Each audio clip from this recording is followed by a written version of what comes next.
Marami ang nalungkot at nagulat sa balitang pumanaw na ang isa sa vocalist ng bandang Aegis na si Mercy Sunot nitong isang araw, Nobyembre 18. Sumakabilang buhay ang singer sa edad na 48 habang nagpapagamot sa Amerika sa sakit na lang and stage 4 breast cancer. Bago pumanaw si Mercy, ay nakapag-upload pa siya ng ilang video kung saan idinokumento niya ang pinagdadaanan, hirap at lungkot sa Amerika. Maraming nagsasabi na isa itong premonition bilang pamamaalam. Samantala nagkwento naman ang batikang manunulat at showbiz reporter na si Christy Fermin sa hirap ng pinagdaanan ng Aegis noong nagsisimula pa lang ang mga ito sa industriya. Bilang isa siya sa buhay na saksi at personal na nakasama ng grupo ng matagal ng panahon. Sino po ang makalilimot sa awiting luha ng Aegis? Alam niyo po mga kapatid, bago ko po ilatag sa inyo ang dahilan ng pagpanaw ni Mercy Sunot ng Aegis, nais ko po munang ipakilala sa inyo kung sino-sino ang mga miyembro ng bandang ito. Ang nagmamanage po sa kanila, sina Tito Lito at Tita Josie. Yun pong si Ray Abinoha, kaisa-isang lalaki, kapatid po ni Tita Josie. Si Stella naman po yung keyboardist, kapatid naman ni Tito Lito. Andyan din si Weng at saka si Vilma. Tapos ang magkakapatid po, si Juliet, si Mercy at saka si Ken. Sila po ay magkakapatid na kumakanta lang po dati sa maliliit na bar sa Cagayan de Oro hanggang lumuwas ng Maynila, nagpunta po ng Japan at pagbalik po noong 1998, sila po ay nagbuo ng grupo at ito na nga po yung Aegis. Ayan, ako ay may suntok ito. Alam mo yan, Romel, kung gaano kalapit sa akin ang Aegis. Kasi po nung sila ay sumikat, ang laki po ng ginampan ng papel dito ni Colonel Jude Estrada pa lang noon na general na ngayon. Tinangkilik namin talaga ang grupong ito at bagong upo pa lang noon ang dating Pangulong Joseph Estrada. Matindi rin po ang pagmamahal namin sa Aegis dahil may grupo kami, yung Tuesday group, di ba?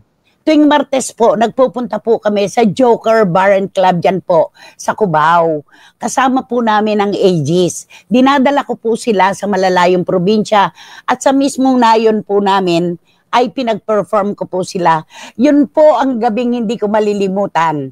Umulan po ng pagkalakas-lakas, May 15 ng gabi. Wala pong umalis sa audience, hindi numipis ang kanilang katwiran. Hindi bali nang ginawin kami. Minsan lang kaming kakantahan ng Aegis. At sino nga po makalilimot sa mga awiting Halik, Basang-basa sa ulan, yang itong luha na si Mercy talaga, ang kumanta, at marami pa pong iba. Hindi po kumpleto ang pagbibidyoke ng mga Pilipino kung wala ang mga kanta, mapaghamong awitin ng Aegis. At alam po natin na kahapon, si Mercy Sunot po ay binawian na ng buhay sa Amerika. Ito ay eto na nga, si Rene at si Roma de Leon, alam mo naman, di ba, kung saan sila nagtatrabaho, di ba? Doon sa ospital na yon siya pumanaw, di ba? At ang ano po, mag-isa siyang nandoon dahil meron pang pinanguan na concert ang bandang Aegis, kaya sa naiwan doon. Hindi po ito biglaan, noon pa man po pala ayon sa aking source na malapit po sa grupo, ay sinasalo na ni Juliet at ni Ken si Mercy kapag ka nagtatanghal sila sa iba't ibang dako ng buong mundo. Hindi na niya maabot ng mabuti yung tono ng luha at ng iba pang kanta kasi nahihirapan siyang huminga. At lingid po sa kaalaman naming lahat, wala kaming alam na siya ay may breast cancer. Hindi namin alam yon. Ang alam po namin na dahilan ng pagpanaw niya, cancer of the lungs, inflammation po ng lungs, nagkaroon po ng tubig. Yun po yun. Sa Stanford Hospital po siya pumanaw. At ang mga mahiligin po sa mundo ng musika at nagmamahal sa Aegis Band, talagang napakalaking kawalan ni Mercy dito sa banda, di ba? Komedyante to Romel. Napaka-komedyante niya talaga. Yung lagi nakangiti, hindi mo nga aakalain na siya ay may sakit. Hindi mo akalain may sakit siya. Walang nababanggit sa amin.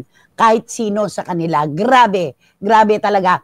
Isang napakalaking pilas po sa mundo ng musika ang pagpanaw nitong si Mercy, lalo na po sa mga tagahanga ng grupong Aegis. Kayo nga, Romel, pinagtatakpan yung kantahin yan, di ba? Upo, pag oras na ng kasiyahan at gusto na ng mga tanang sigawan, ito na ang mga pyesa na nila ang kakantay para talaga mga crowd talaga makikikanta. Oo, totoo yan. At saka, nung mamaya pa, si Michael Jackson, lumaganap yung salitang gone too soon. 48 years old lang si Mercy. Napakalawak pa sana ng kinabukasang naghihintay para sa kanya. At marami pong nagmamahal sa kanila. Kaya ito, iniiyakan nito mga kaibigan ko mula sa iba't ibang bansa. Kasi nga, di ba si Tita Josie, si Tito Lito, kapag kapok tumatanggap ng show sa Canada, sa US, sa Europe, sa Asia, hindi sila papayag ng 4-6 na shows lang. Dapat 8 para sulit yung pag-alis nila dahil dito malaki mababawa sa mga gigs nila. Ngayon, kapag nandun po sila, kunwari, tapos na yung concert nila sa Edmonton, sa Calgary, sa Winnipeg, sa Toronto, lahat. May mga maliliit pang bar na nakikiusap, naninikluhod kung maaari ay mag-perform din sila sa kanilang bar. Ganun katindi ang Aegis Band.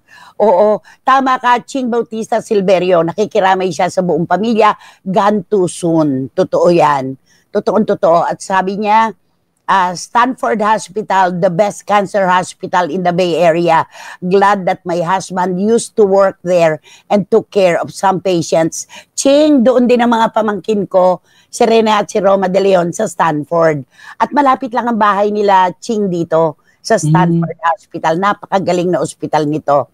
At sabi ni Dan Clavesillas, isa na naman pong matinding dagok sa industriya ang pagkapilay po ng Aegis Band dahil sa pagpanaw po ng isa sa haligi nila. Taus-puso pong pakikiramay. Ayan. Tita Nene Olanday, isang malaking kawalan ng isang Mercy Sunot ng Aegis sa digdig ng musika. Totoo yan, Tita Nene. Maraming salamat po. At sabi ni Joe Florendo, ay alam mo, ang mga pintor na Pilipino, paborito ang Aegis siyempre, pakikiramay. Ayan. At sabi ni Dims, nakakalungkot nanay, yan lang ang gusto ko na OPM singer. Ang ganda ng mga kanta, ganun talaga ang buhay. Oo anak, gone too soon, napakabata. Sabi ni Boycie, walang kamatayan ang boses ni Mercy Sunot. Ayan.